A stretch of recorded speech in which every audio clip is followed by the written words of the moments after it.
እንደ ሶሻል ሚዲያ ደግሞ የተጫወተብን ነገር የለም። እኔ እንደዛ ነው። ተጫውቶብናል። በዚህ ዘመን በዚህ ትውልድ ያለነውን ሰዎች ተጫውቶብናል ማለት ይቻላል። በጣም በጣም በጣም ጊዜያችንን እየወሰደ በጣም ብዙ ሰው ማንበብ አቁሟል፣ ትቷል፣ ኮሚኒኬት አያደርግም። ሶሻል ሚዲያ ኮንትሮል አድርጓል እና እሱን ተጽዕኖውን ማራገፍ ነው የፈለግነው። ምክንያቱም አሁን ትልቁ ችግር እሱ ስለሆነ ደግሞ የሁሉ ሰው ችግር የአብዛኛው ሰው ችግር ስለሆነ እሱም ማየት አለብን እና ሶሻል ሚዲያ ጉዳቶች አሁን ፌስቡክ፣ ሁሉም ቲክቶክ፣ የተለያዩ ሶሻል ሚዲያዎች ይሄ የተጠኑ ናቸው። አንደኛው FOMO ይባላል። ፊር ኦፍ ሚሲንግ አውት ነው ይባላል። FOMO ይባላል። የተጠና ነው። ይሄ ምንድን ነው? ሰኞ ለታ ስልኳን እያየች ነው። ሰኞ ለታ ስልኳን ስታይ ቅዳሜ እዛ ጋ ግብዣ ነበረ፣ እሷ አልተጠራችም። ሰርግ ነበረ፣ እሷ የለችበትም። የሆነ ስብሰባ ነበረ፣ እሷ የለችበትም። አንድ ሌላ ፕሮግራም ነበረ፣ እሷ የለችበትም። ብዙ ፕሮግራሞች ቅዳሜና እሑድ ተደርገዋል። ሁሉም ውስጥ እሷ አልተጠራችም። ስለዚህ አሁን እኔ ተጥያለሁ የሚል ሀሳብ ይመጣባታል። እዛ ሶሻል ሚዲያ ላይ እነንትና ቤት ክርስትና ነበር፣ እነንትና ቤት ሽምግልና ነበር፣ እነንትና ጋር ሰርግ ነበር፣ እነንትና ጋር ፕሮግራም ነበር፣ እሷ የለችም፣ አልተጠራችም እዛ ጋር። ይሄ FOMO ይባላል። ፊር ኦፍ ሚሲንግ አውት ይባላል። ከፍተኛ ተጽዕኖ እያመጣ ሰዎች ላይ ያለ ጉዳይ ነው። እኔ እንዴት የለሁም እዚህ ሁሉ ፕሮግራም ተደርጓል እኔ የለሁበትም የሚል ነው። ሁለተኛው ችግር ሎ ሰልፍ ስቲም፣ በራስ መተማመንን በጣም ይጎዳል። ቦዲ ኢሜጅን፣ ስለ ራስሽ ያለሽን አመለካከት፣ ስለ ራስሽ ውበት ያለሽን አመለካከት ይጎዳል። ለራስ ያለንን ክብር፣ ለራስ ያለንን መተማመን ይጎዳል። ለምን? እዛ ላይ የምናያቸው ሰዎች እንደምንም ብለው ተሟሙተው አምሮባቸው የሚመጡ ሰዎች ከነሱ ጋር ነው ራሷን የምታወዳድረው። ራሷን ከእሷ ጋር ስታወዳድር የበታችነት ስሜት ይሰማታል። እነሱ እኮ እንደዚህ ናቸው፣ እነሱ ስንት ነገር አድርገው ነው የመጡት።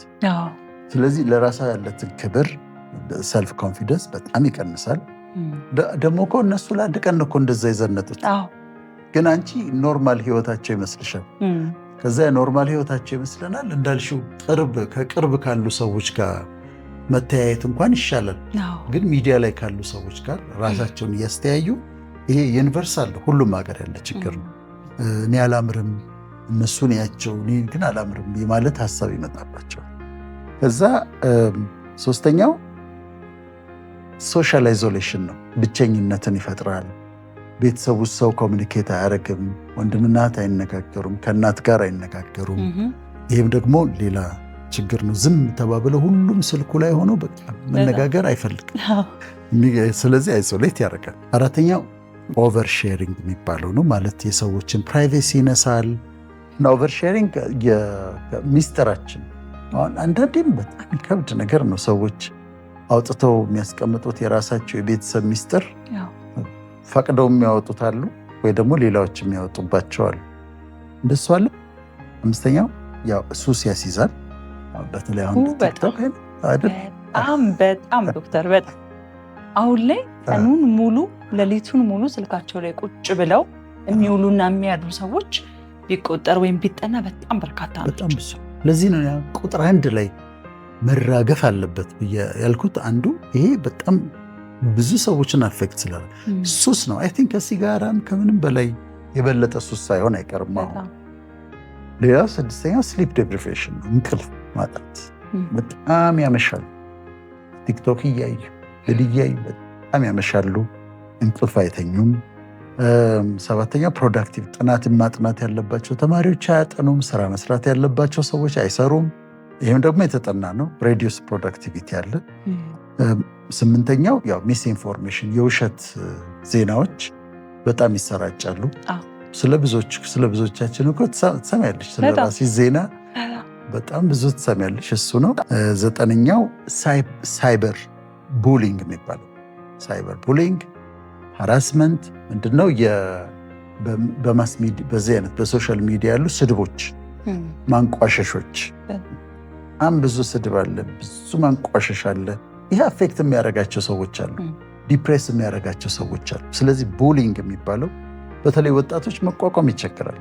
አንድ ፎቶ ለጥፈው ከ60 ስድብ ሲጻፍ ካነበቡ ያንን በጣም ይጎዳቸዋል። 10ኛውና በጣም ኢምፖርታንቱ ሜንታል ኢልነስ እያመጣ ነው።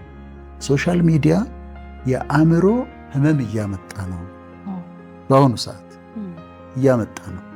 በተለይ ዲፕሬሽን፣ ድብርት፣ ትላልቅ የዲፕሬሽን ችግሮችን እያመጣ ነው።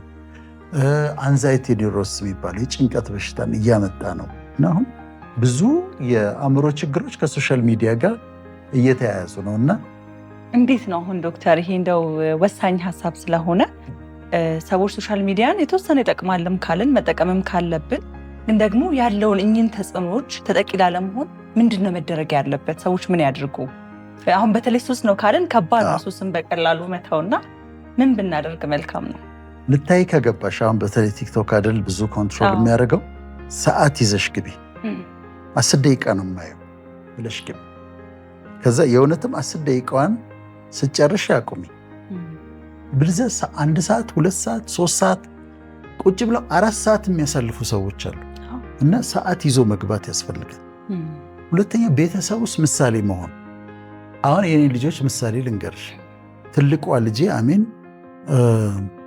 ስትደውይላት እንኳን ስልኳን ፈልጋ ነው የምታገኘው። አሁን ቢሮ ሆኜ ስደውላት አታነሽም ስላት ስልኬን እኮ የቱ ጋር እንዳረኩት እኮ። ለምን ሺ ዳዝንት ኬር፣ አትጠቀሙ። ለምንድን ነው አትጠቀመው? እኔ ስጠቀም አታየኝም።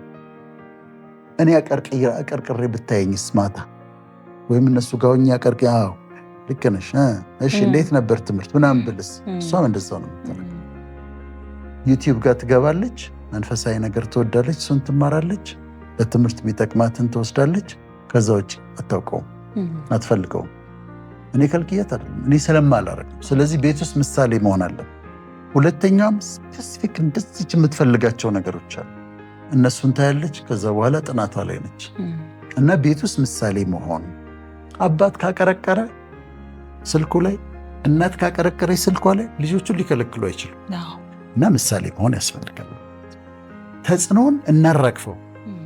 በእኔ ላይ አትሰለጥንም እንበለው። እንጠቀማለን፣ ሁላችንም እኮ እንጠቀማለን። ግን አንዳንድ ጊዜ እኔ ትንሽ ጊዜን ይዘኝና ከዛ ወዲያው ነቃለሁ። በኋላ እኔ በዚህ ሁሉ ትምህርት፣ በዚህ ሁሉ ንባብ፣ በዚህ ሁሉ ማቹሪቲ ሊቆጣጠረኝ ከሞከረ፣ ጊዜን ሊወስድብኝ ከሞከረ ወጣቱማ እንዴት ሆኗል ብዬ አስባለሁ። በጣም እና ይሄንን ተጽዕኖ ከላያችን ላይ ካላራገፍን ትልቅ ችግር ውስጥ ነው የምንገባው። የአእምሮም ችግር እያመጣ ስለሆነ ማራገፍ አለብን ብዬ አምናለሁ።